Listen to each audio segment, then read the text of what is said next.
Drop the fucking pot. Rest in peace to Sonya Massey, and my condolences to her family.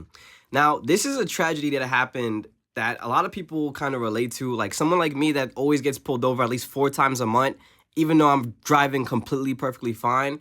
I kind of relate to certain situations with police officers. And I don't believe it's a race issue. It's not a race issue, it's a character issue. Because it doesn't matter what color you could be, your character defines who you are as a person. But this was a major tragedy. If you didn't watch the video already, she basically reported that somebody was trespassing her lot, and she wanted somebody to come by.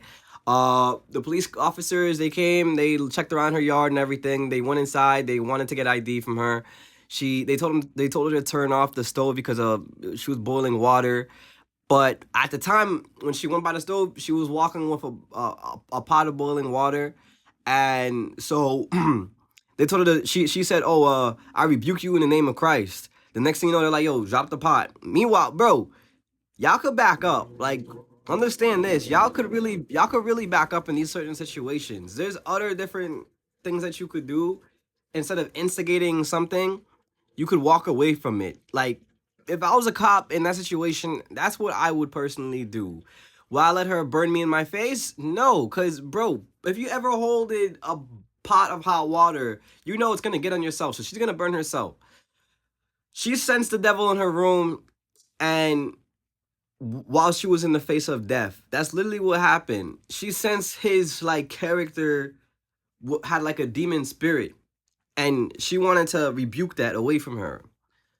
Next thing you know, she gets on one knee.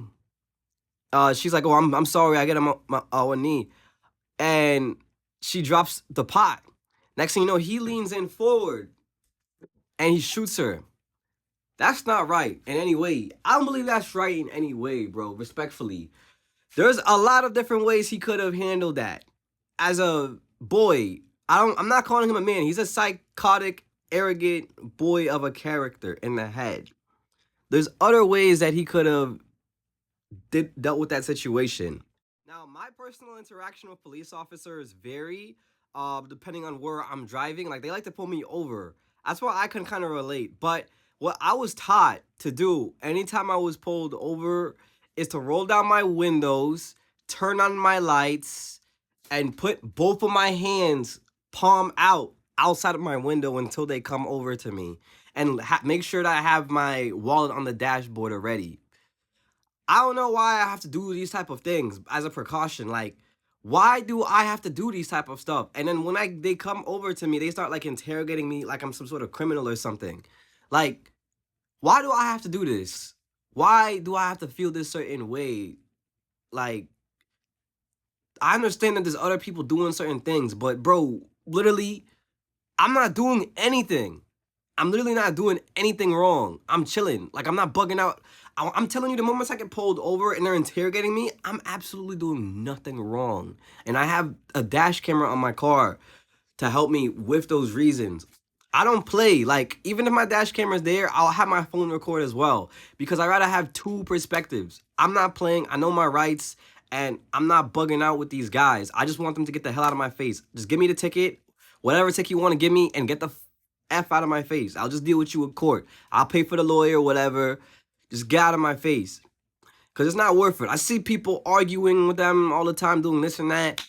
But bro, you don't understand how crazy some people could be. Just because they're in a uniform doesn't mean they're perfect. They could be going through their own little psychotic episode in life that they're dealing with. You don't know who you're talking to. So with that being said, you don't know who you're talking to. So be mindful of that. You don't know how crazy this person could possibly be.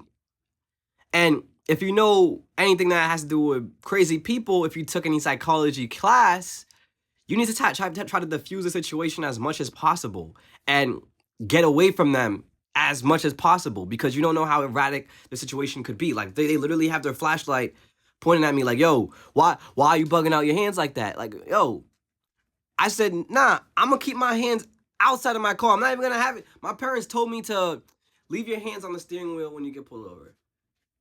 No, I'm not doing that. I'm going to keep my hands outside the window, bro. Because I'm not dealing with these guys' nonsense. I have a camera. I have my phone camera. Like, bro, You're not messing with me. I'm the worst person to deal with if you try to mess with, because I know my rights.